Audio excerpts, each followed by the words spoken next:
Hello everyone. Welcome back to our YouTube channel. Today we're diving into the insightful world of self-help and personal development with a summary of the book, The Dip by Seth Godin.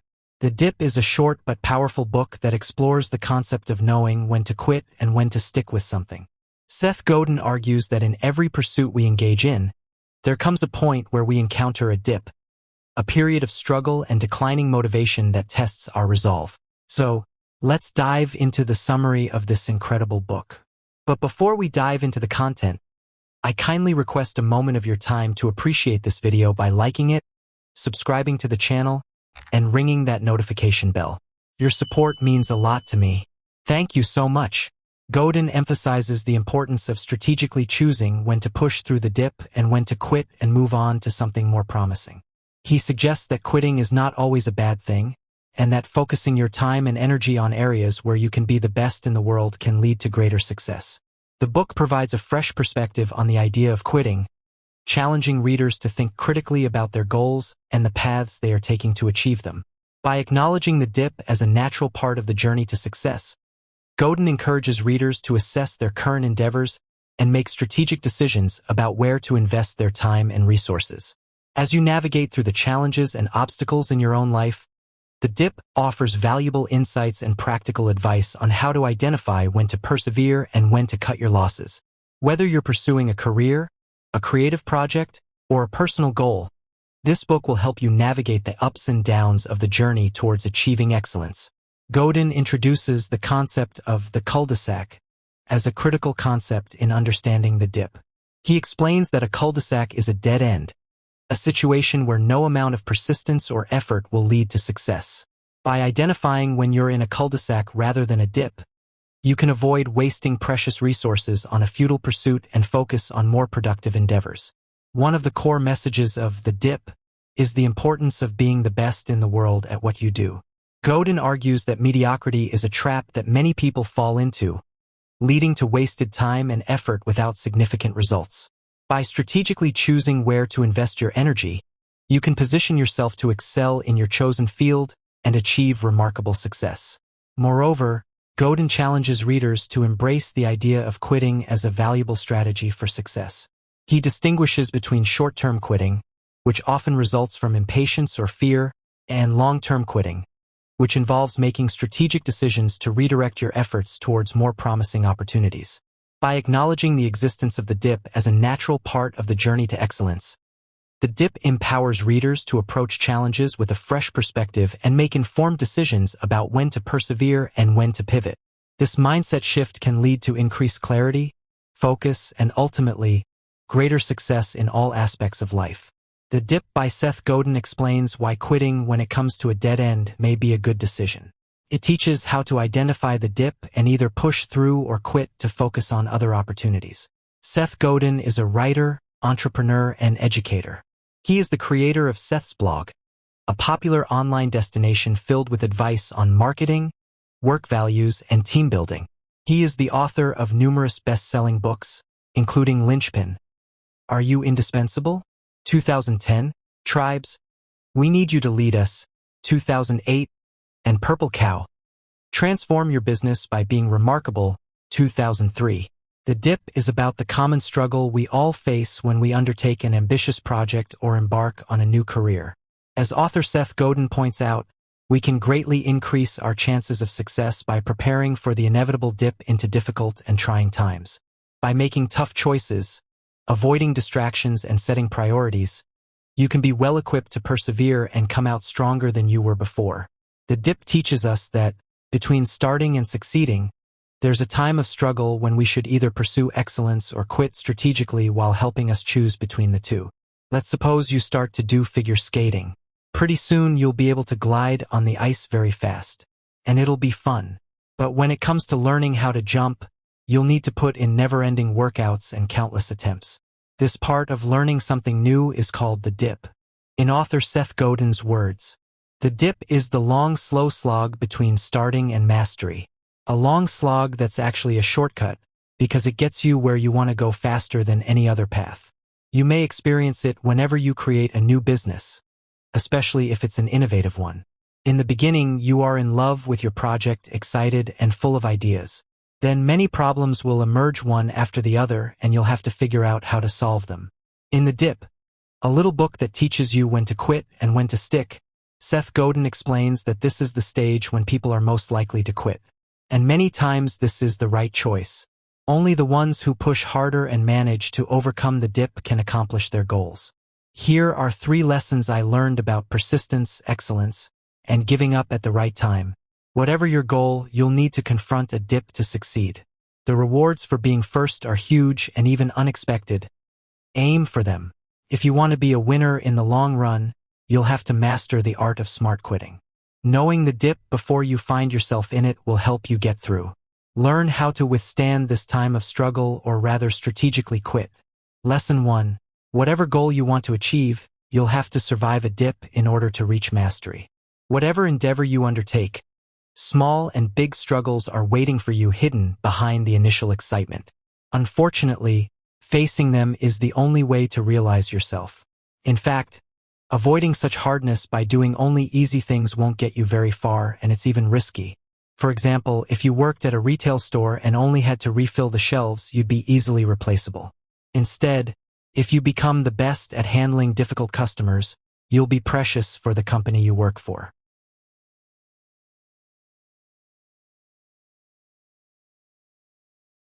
To overcome the dip, you need to embrace increasingly hard challenges. It's like in bodybuilding. To grow more muscles, you have to lift up heavier and heavier weights. That's why bodybuilders always try to push their limits further. Think of your personal development as a muscle. No pain, no gain. Emerging from the dip also implies perseverance. When you start to build a new business, be prepared to struggle for years. Today, people wait for new products to be reviewed as high-quality ones before spending their precious money on them. Hence, even if you created the most fabulous product, you can be required to spend a very long time in the dip of getting enough customers. While in school we had to be quite good at many things, in the post-school world it's better to be excellent at one thing. When looking for an accountant, people don't care if he can also play the piano. They just want him to provide a great service. Specializing is essential for you to withstand the dips you may face in your life. Lesson 2. Being the best is so much better than just being good. According to the International Ice Cream Association, vanilla is the most popular ice cream flavor and chocolate is the second. Well, vanilla accounts for almost 30% of all ice cream sales in the US, while chocolate only for about 10%. A big difference in results between first and second is very common. It's called Zipf's law. This means being the very best at what you do will bring you much higher profits than being second or one of the best. Our society likes winners. People don't want to waste their time and are always looking for the best movies to watch, the best places to eat, and so on. If you are in a new place and ask locals for a typical restaurant, they will probably send you to the most famous one in town. As a result, the majority of tourists are likely to eat in the very same place.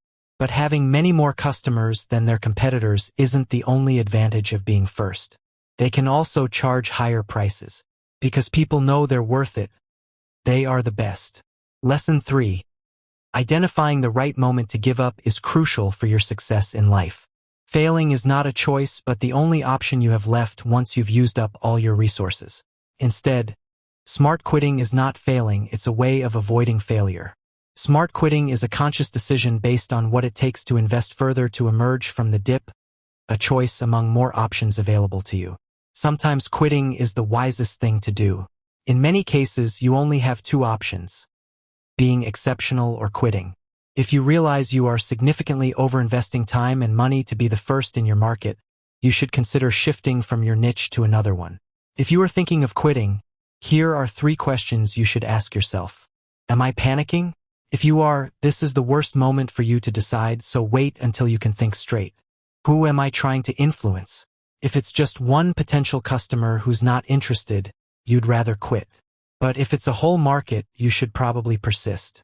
In fact, conquering a market is a hill you need to climb in any kind of business. What sort of measurable progress am I making? Your steps to success may be small, but you need to proceed. Try to understand if you are moving forward, standing still, or worse, falling behind. Good quitters state in advance when to quit by setting goals and deadlines. This allows them to know if it's time to renounce or to work harder. We can't do everything, can we? Achievement comes from quitting something to free up time and energy for what we consider more effective. In The Dip, Seth Godin helps us to see the difference between giving up because it's easier and giving up because it's wiser. The Dip by Seth Godin is a captivating book that explores the concept of strategic quitting and knowing when to push through challenges or walk away. Here's why this book is worth reading. Packed with practical wisdom, it provides a roadmap for success by teaching readers how to identify and navigate through the inevitable periods of stagnation. Godin's no-nonsense approach and straight-to-the-point writing style is refreshing, making the book a quick and easy read without sacrificing depth or impact. With its thought-provoking insights and real-life examples, the book challenges conventional wisdom and encourages readers to evaluate their goals and priorities in a new light. Here is a sentence showcasing the greatness of a quote of this book. It's easy to be a CEO. What's hard is getting there. There's a huge dip along the way. Seth Godin. Those are the individuals who truly deserve to immerse themselves in this extraordinary book. Entrepreneurs. Ambitious people. People who have trouble finishing projects. The 23-year-old who is thinking of dropping out of college.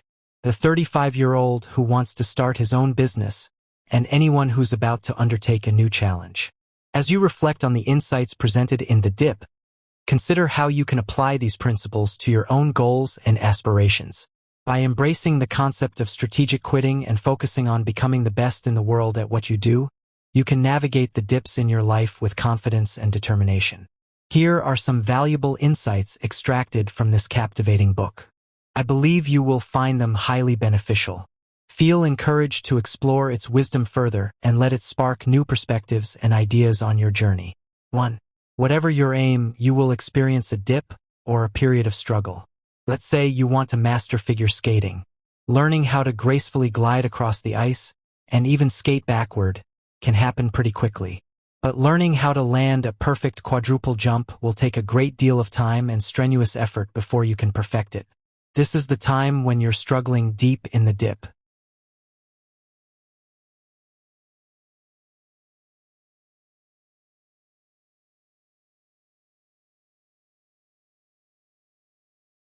The same experience can happen when you're bringing a new business to life. At first, it'll be smooth sailing as you fall in love with your exciting and innovative ideas. But then there's the inevitable mountains of paperwork to overcome and figuring out how to solve the many problems that will arise during the early stages. Chances are, it'll be years before the dip is over and you're comfortably running a successful business. Sometimes the dip can be purposefully built into a process as a way of finding out who the most dedicated and hardworking people are. Imagine you're a student in the US, thinking of going to medical school. One of your mandatory classes in the first year will be organic chemistry, a fiendishly difficult subject that will eat up a great deal of your study time. While organic chemistry isn't the most important class in the curriculum, it creates a dip that causes many students to throw in the towel early on. A lot of people entertain the idea of becoming a doctor, so creating a dip early on is an easy way for universities to reduce the class size to only the most dedicated students. A similar strategy is used in the hiring processes of companies around the world. In order to whittle down the applicant pool to only the best talents, many job applications require an excessive amount of documentation and include multiple rounds of stressful interviews. The good news is, by recognizing these dips for what they are, you can find comfort in the knowledge that they're supposed to be difficult and that it will get easier if you just stick with it. 2. Being the best comes with big rewards, as well as some less obvious perks. When you were growing up, there's a very good chance you were taught to have modest, realistic goals rather than bold, grand ambitions. The truth is that if you aim for being the best at what you do, the rewards can be phenomenal. 3. In order to succeed, it is important to specialize and learn how to quit strategically. The average grade school experience is about getting an all-around general education, with rewards tending to go to the students who get good marks in every subject. But in the post-school world, being good at everything isn't as important as being at the top of your class in one important subject. In other words, success is about specializing in something.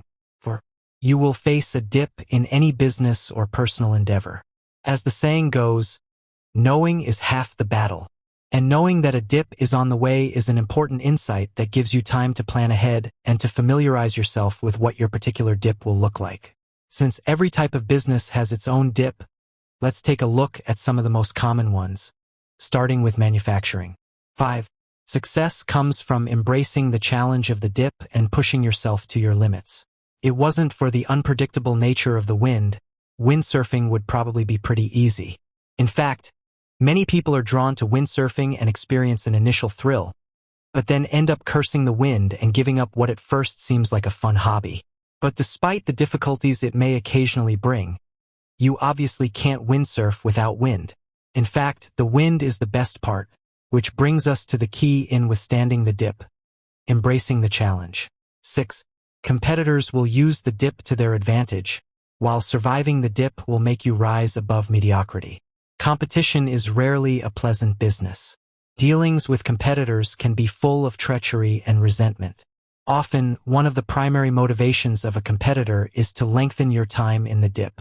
Specifically, an established competitor will create a marketplace that makes it very hard for you to gain a foothold. 7. To withstand the dip, you need to develop grit and patience. If you've ever been stuck in a long line at the supermarket, you know how tempting it can be to switch to another checkout lane in the hopes of getting out a little bit quicker. But there's always a chance that once you switch to the other line, that first one will start to speed up and you'll end up waiting longer than you would have in the first place. This supermarket scenario can be applied to careers and personal projects too. If something seems to be slowing down or stalled, you may be tempted to move everything over to a new endeavor. But what's really needed is patience and grit, otherwise known as determination. When times are tough, don't abandon the experience you've gained and make sure you explore all options. While it's undoubtedly beneficial to have grit, it's nevertheless wise to know when to cut your losses and quit a project that's clearly falling apart. But there's also a smart way to both quit and simultaneously stick with your chosen field. When something is clearly not working, there's no sense in letting it continue to drain your time, energy, and resources. But that doesn't mean you should quit the market that you've grown familiar with and gained experience within. Doing so would just be yet another waste of your time, energy, and resources. So, if you're looking for a thought-provoking read that challenges your perceptions about quitting and success, be sure to check out The Dip by Seth Godin. It might just provide the clarity and motivation you need to push through the dips in your own life. You can find the link to acquire a copy of this incredible book in the description below. Thank you for joining us for this exploration of The Dip by Seth Godin. I hope you guys enjoyed that video. If you found this book summary helpful, be sure to give this video a thumbs up and subscribe to our channel for more book summaries and insightful content. And share this uplifting summary with someone who may benefit from hearing them. Leave a comment down below if you've read this book or have any other recommendations for us. Stay tuned for our next video as we continue to dive into the world of personal development and growth. Until next time, keep striving for excellence and embracing the dips as opportunities for growth. Take care and stay inspired. Goodbye.